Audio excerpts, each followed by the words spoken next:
نفع به وبعلمه وبكل في الدارين آمين Puji syukur kepada Allah Subhanahu wa Ta'ala di pagi hari yang sejauh ini kita dapat hadir di majelis ilmu, majelis yang dicintai oleh Allah dan Rasulullah. Semoga kelak di yaumil kiamat kita dibangkitkan menjadi orang-orang yang gemar di dalam ilmu.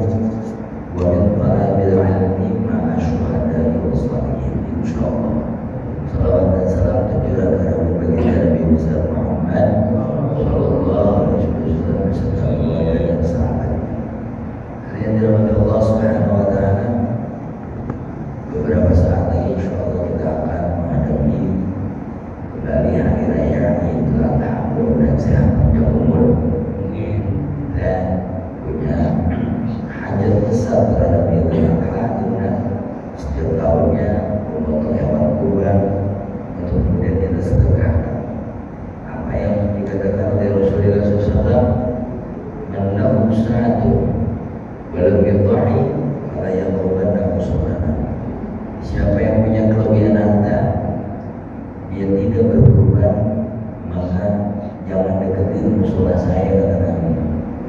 Bukan Imam Nawawi mentafsirkan, "Laisa min ummati Muhammad," bukan dari umat Nabi Muhammad. Masya Allah. Kenapa begitu? Karena barangkali terlalu pelitnya. Makanya Nabi Muhammad SAW sudah mengindikasikan itu. Jadi dia gak mau punya umat yang pelit. Ya, bahwa ya Allah apa yang ada kalau nafsi. Allah Subhanahu wa Ta'ala berfirman, siapa yang pelit, sesungguhnya pelit itu akan kembali ke dirinya. Akan tapi siapa orang yang menginfakkan hartanya di jalan Allah dalam bentuk kurban, sedekah dan semuanya, maka sesungguhnya itu akan kembali betul kepadanya dan dilipat gandakan. Ini tidak sebanding apa yang kita korbankan dengan apa yang akan kita terima nanti di yaumil qiyamah. Ada beberapa hadis tentang masalah kurban, barangkali sekedar pengulangan bagi yang sudah mendapatkan informasinya. Karena memang banyak posisi-posisi di kitab kurban dengan transformasi teknologi. Ada yang kurban yang menjadi kornet, menjadi kaleng. Jadi saya transfer duit, tapi diterimanya kornet untuk ke Gaza. Boleh nggak kurban begitu? Gitu. Atau kurban saya transfer dapat notifikasi doang, nggak menyaksikan, dan lain sebagainya. Maka ini kita bahas. Bismillahirrahmanirrahim. Bagaimana kurban Nabi Muhammad? Buat Anas bin Malik, dari Anas bin Malik, beliau adalah pembantu Nabi Muhammad, 10 tahun tinggal di rumah Nabi Muhammad dan menjadi sahabat yang terakhir meninggal dunia karena usianya wakilnya 150 tahun. Sahabat yang paling panjang umurnya Anas bin Malik, karena dia doakan langsung sama Nabi Muhammad, ya Allah berkailah keluarga Anas bin Malik. Ditenteng dari kecil oleh ibunya, ya Rasulullah, saya mewakafkan anak saya, diserahin ke Nabi Muhammad. Mau diapain terserah, mau disuruh jadi budak, mau dimatiin terserah, saya wakafkan anak saya di dalam perjuangan. Makanya Rasulullah tersenyum kalau ingat itu, bagaimana anak balik dari kecil ditenteng. Itu adalah satu adab. Kalau kita nyerahin anak ke guru, ikut orang tuanya. Itu Abu ya, kiai ini anak saya. Sama kalau pendaftaran sekolah itu, ya tenteng anak kita.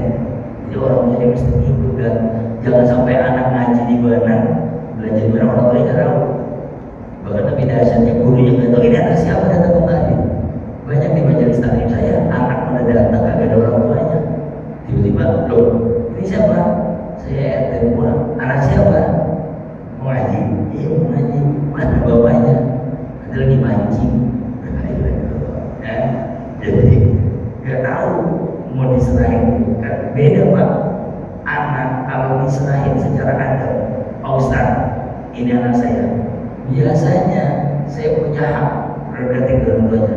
Nih mau ditempelin, mau disentil. Jadi saya leluasa. Tapi kalau anaknya nggak diserahin, tiba-tiba satu ketika dia nakal saya sentil, dia ngadu ke bapaknya. Tiba-tiba bapaknya bertanya, Ustaz, anak saya disentil ya, ente aja naruh anak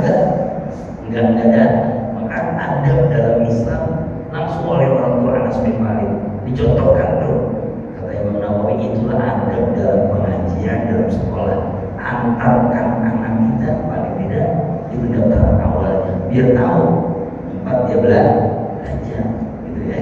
Jangan anak udah kayak maaf suami cewek dia dikirim aja, pokoknya nggak tahu. Nah, Anas bin Malik meriwayatkan apa? Anna Nabi SAW kana, bahwa Nabi SAW adalah yudhi bi kabsyaini, beliau menyembelih 2 kibas. Nabi Muhammad menyembelih 2 kibas. Ini kenapa 2 kibas enggak 1? Kibas itu dulu yang besar kan. Kibas itu di atas 6. Jadi di Arab itu ada 2 kambing, ada 2 namun ada 3 sih huruf. Huruf itu kambing muda yang belum bisa dipotong, tapi disatenya enak, itu dipanggil kambing muda. Itu orang Arab, 1 kambing muda bisa sendirian tuh. Kalau kita Arab megang mendung banyak huruf. Huruf itu bukan huruf. Fa huruf. Misalnya baik huruf, 2 kambing muda, kadang-kadang dipanjang-panjang tuh kambing muda. Itu huruf. Kambing muda belum pantas disembelih, tapi kalau dibikin makanan sangat enak. Yang kedua bonang. Nah, bonang pada umumnya kambing. Nah, kibas ini super. Kalau di kita apa teh? Domba mati Garut ya, yang sampai 12 juta, atau etawa yang besar-besar. Jadi Rasulullah dengan itu, kenapa dipilih? Karena yang paling Allah lahmu, yang paling besar daripada dagingnya. Amlah ini Nabi 2 corak, punya 2 warna. Wa abyaduhu aksar min sauda. Warna putih kambing Nabi Muhammad itu lebih banyak daripada warna corak hitamnya. Maka berarti beliau kambing yang bercorak. Kalau akikah sunnah putih. Kalau akikah tabaruk dengan sunnah putih agar hati anak yang kita akikahkan itu punya kesucian hati gitu. Ya, kalau untuk akikah anak cari domba kambing yang warna putih full. Ibnu Nawawi menceritakan sebuah hadis apa tabarukan, mudah-mudahan anaknya hatinya putih itu sekalipun badannya hitam gitu ya, penting kan hatinya. Kadang-kadang wah hitam polos hitam polos full hitam diakikahkan, nggak salah, akhirnya anaknya bandel susah dibilanginnya. Akrona ini yang punya tanduk. Nah, kata-kata yang punya tanduk berarti makruh memotong pinggang, ya, makruh menyembelih perempuan, yang disembelih laki. Ada 2 pendapat di sini.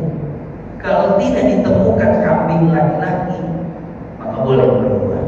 Gitu. Karena memang Nabi Muhammad yang bertanduk laki-laki itu berdasarkan yang disembelih oleh Ibrahim siapa? Siapa yang disembelih oleh Ibrahim? Ismail, bukan Tuti kan?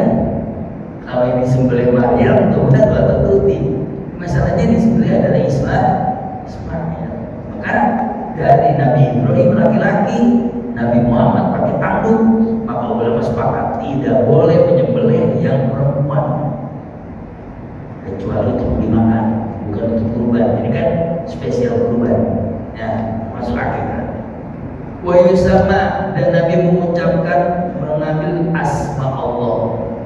Salah satu aturan di dalam Islam adalah tidak boleh menyembelih yang tidak menggunakan nama Allah, bi ghairi ahillah. Kalau sesuatu disembelih tidak menyebut nama Allah, maka bangkai, hukumnya bangkai, kecuali 2, al-jarod wal as-sama. Pertama adalah belalang, yang kedua adalah ikan bangkainya aja halal. Makanya tukang pecel lele di toko lelenya gue coba pakai bismillah. Kalau pakai bismillah, sebegitu banyak lelenya di toko bismillah, tukang pecel lele jadi wali Allah semua itu. Bismillah. Ya, kalah bismillahnya besar tanah dan tukang pecel lele. Ketok aja tuh, bahkan ikan-ikan yang udah pada mati kalau yang suka nggak bau, silakan. Bangkai ikan halal. Wa kullu fi bihar, apalagi bangkai yang ada di laut. Isi lautan kata Nabi semuanya halal. Al-baru hilu maitatu, bangkai-bangkainya. Jadi kalau ada nemu hiu, paus terdampar udah mati, doyan. Kalau doyan, soalnya kan kalau doyan ya. Nah, bisa ada orang mati di laut, halal kan? Ada mayat jatuh di laut, itu udah ngambek, halal kan? Halal buat Sumanto. Doyan orang ya. Sok jempol orang, Allahu Akbar. Sejahat-jahatnya segala sebuah singa, dia nggak pernah makan singa sendiri. Nah, seburuk-buruknya babi nggak makan babi sendiri. Ini orang makan orang, coba kita. Bahkan kita melihat kebodohan zaman ini. Ada orang yang menyembelih istrinya, dagingnya dijual, lihat kan? Ditawaran, ya Allah. Sungguh kalau Nabi Muhammad hadir di zaman ini, entah beliau harus menangis setiap saat atau tidak, betapa manusia sudah pada titik paling rendahnya, lebih dari apa? Daging dijual, dipotong, dimutilasi, sungguh kita menyaksikan mata kepala kita di mana orang lebih setan dari setan. Makanya rajanya iblis adalah manusia yang setan. Dia punya potensi untuk melakukan apapun. Kalau iblis, dia terbatas. Iblis terbatas dunianya. Dia nggak bisa memutilasi kita. Dia hanya menggoda-goda kita aja. Makanya yang suka godain kita adalah iblis. Ya, harusnya ngaji, dia main. Jadi nggak ngaji. Berarti yang ngajak itu iblis. Ya, yang diajak iblis, yang ikut juga iblis. Kebetulan juga dibayarin, yang bayarin berarti iblis itu adalah arisannya orang iblis. Menggoda, dia yang menggoda. Tapi kalau manusia mau masukkan mutilasi, pembunuhan, pemerkosaan, gila itu yang dikatakan Al-Quran. Ulaika kal an'ami bal hum adall. Saya nyatakan kata Allah, kalau manusia sudah kemasukan setan, dia lebih hina dari setan itu sendiri, lebih iblis dari iblis itu. Merinding saya Pak melihat orang yang jualan daging, istrinya dijual, ada yang mau daging, ada yang mau daging gitu. Sudah kesurupan setan ya. Wa yukabbir, dan beliau mengucapkan takbir.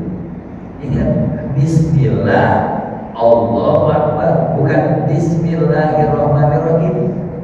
Kalau motong gak usah pakai ar-Rahman ar-Rahim. Ar-Rahman Maha Pengasih, ar-Rahim yang nanti kambingnya minta saksinya bagian katanya Ar-Rahman. Saya dipotong. Jadi bismillah, Allah mirip kayak orang mau cium hajar aswad. Kalau dia nggak cium hajar aswad, cukup angkat tangan. Bismillah Allahu Akbar, sama Bismillah Allahu Akbar, pakai panah. Bismillah Allahu Akbar. Di Jombang tuh pada suka nembak ayam kampung.